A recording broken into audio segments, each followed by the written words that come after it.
Not wanting to be immortal is a cope. You want to be immortal. I know that you want to be immortal, and I am going to prove it to you. Not wanting to be immortal is a cope. There is an interesting attitude I often hear floating around in casual conversation, and find in all sorts of media, that it would not be good to live forever. That something or other about immortality is undesirable. So undesirable that it makes the prospect actively unappealing in total. I find it a fascinating notion, because it seems to stand directly in opposition to our typical revulsion to immortality's opposite, death. Please recall, near any hint of death is, rightly, wailed and cried about to little end, and fear of it, rationalization of it, and search for meaning in it, occupy non-trivial amounts of our, sadly, limited time. In general, any sort of ending is often looked upon sorely, and equally all forms of physical and mental degeneration that come with age are regarded as unfortunate excesses to be prevented at best and lamented at worst. Further still, I would ask why we laud and appreciate the drive to make oneself quote-unquote immortal through fame or progeny, but trivialize and dismiss the notion of actually becoming immortal. The reason to our contradiction, I present, is that we are all coping, and coping hard. For those less fluent in meme speak, as it were, the thrust of this essay is that many people, even a majority, want to be immortal, but, upon realizing that they will never achieve that, convince themselves they never wanted to be in the first place, as a method to, well, cope. Not wanting to be immortal is a cope. Let us begin by getting a few of the more technical and fiddly criticisms of immortality out of the way. There are many caveats oft placed on hypothetical immortalities that I find incredibly unlikely. Such qualifiers as, you'd inevitably grow inexorably older and more decrepit, or you'd inevitably just perish in some accident relatively quickly, regularly mar discussions of immortality with their trivialities. In general, I suggest, it stands to reason that in a world where we have conquered age, by whatever means, the technology or technologies we used to do so would also enable us to broadly surmount its concomitants. Why would a technology of, say, cell regeneration lose effectiveness after death? Especially in a scenario where we have escaped death through uploading our patents to machines and reprinting, for lack of a better word, our failing parts, even the most severe bodily trauma would be inconsequential, as you could just load a backup, one taken wirelessly moments before your death.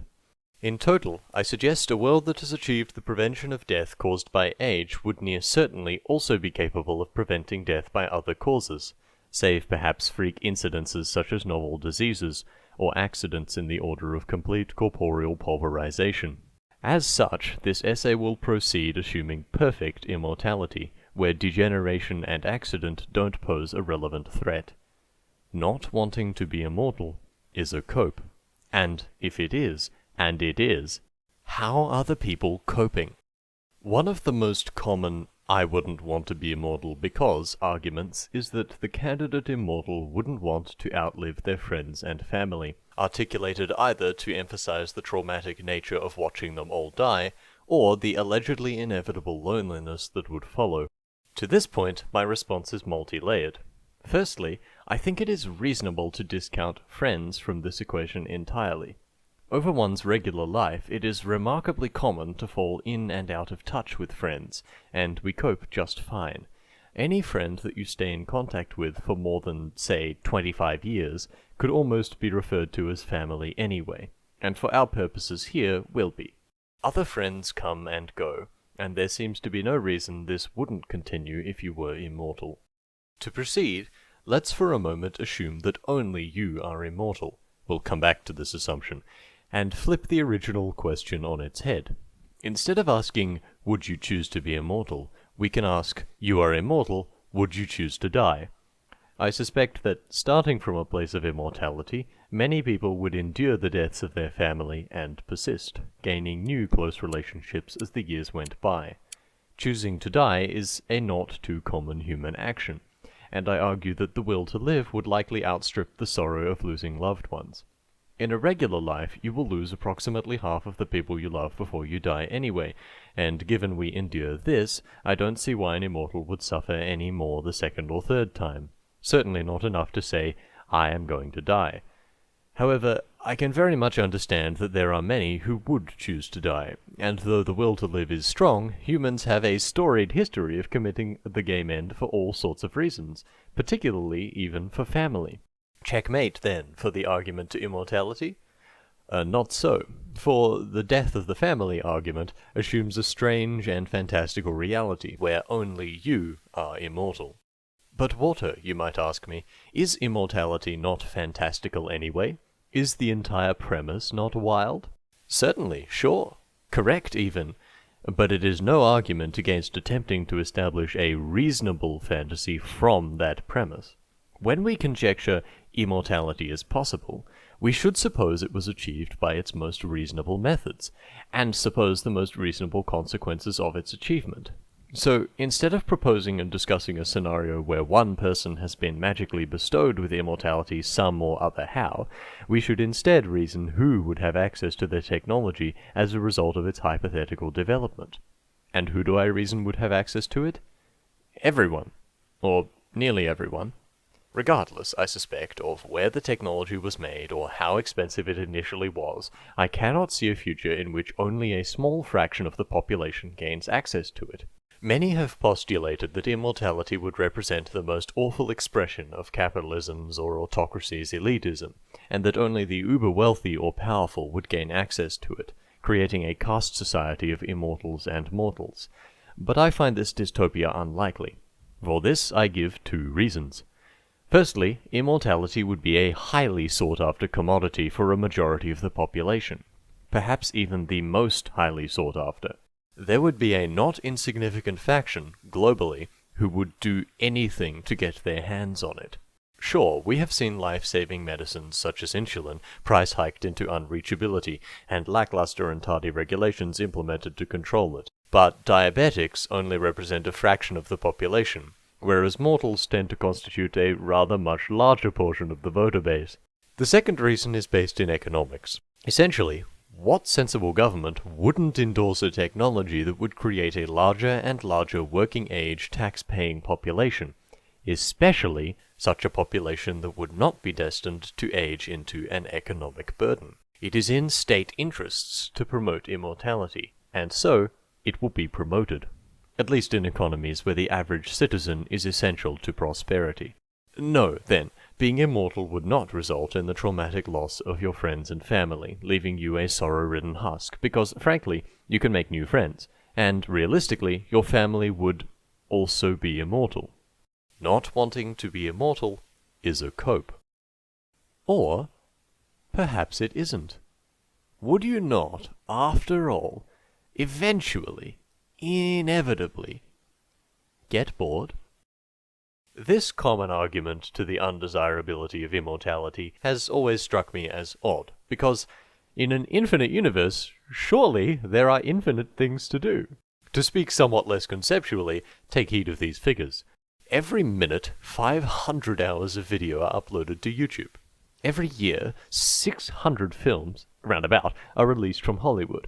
Similarly, massive numbers of games and songs are also being released, and this is only the sphere of entertainment.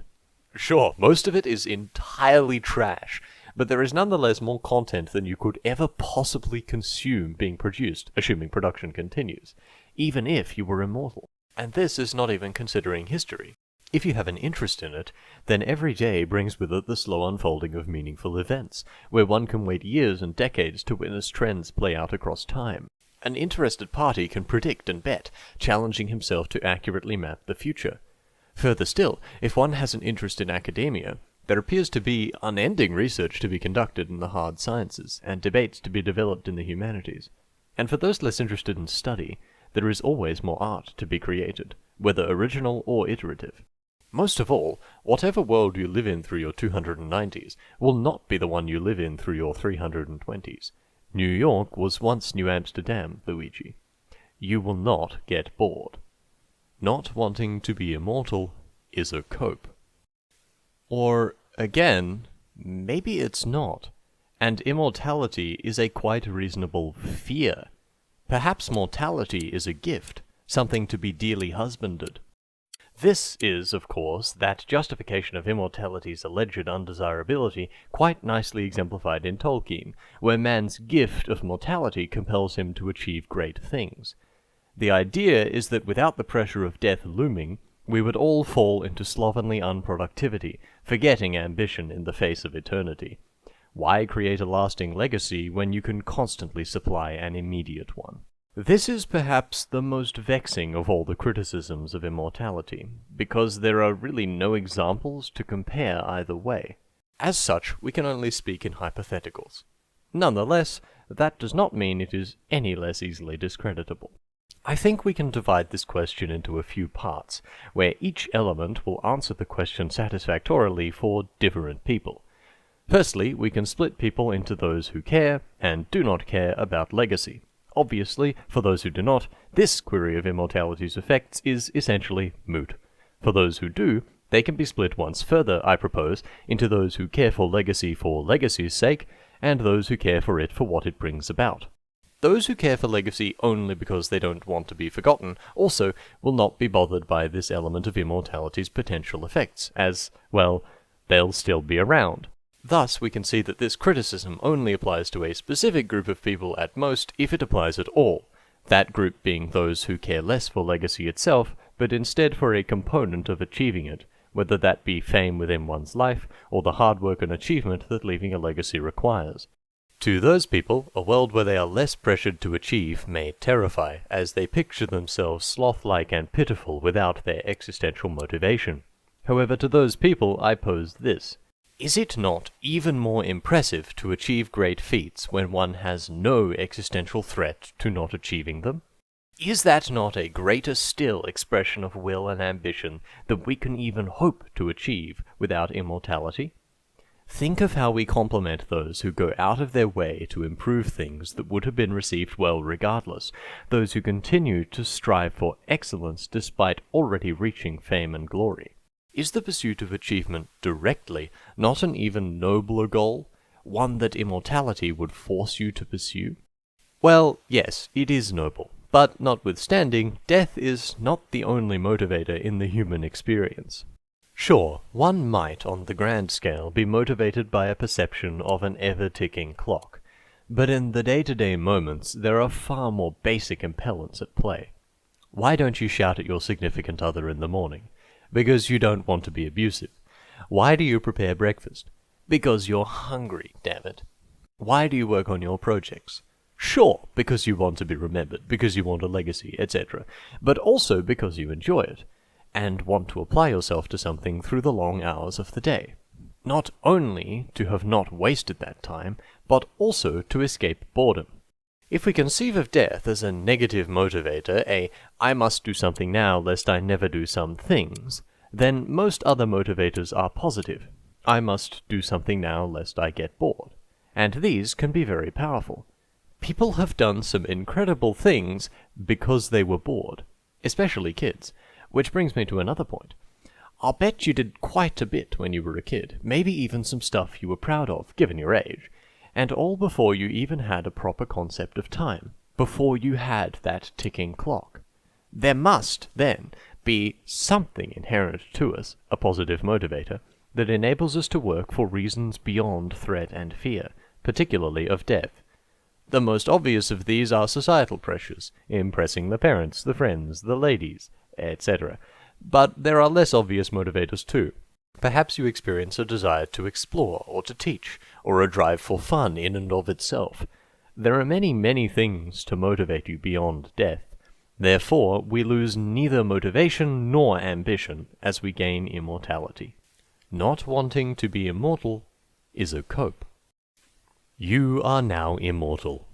You will make new friends. Better still, they will be immortal too, as will your loved ones. Every precious and hilarious moment you've had with them, you'll have again. By the same technology that prevents your death, your health is preserved. You are forever light and spry, the small pains of treatment merely a reminder of how good you usually feel. Between restful sleeps that no longer foreshadow demise, you can direct your energy toward an infinite variety of pleasures and tasks, breaking them up with measured indulgences in the unending basic pleasures of taste, texture, and substance. From a nobler place even than fear, you can apply yourself endlessly to your missions, creating art and argument on a scale or with a precision never before seen.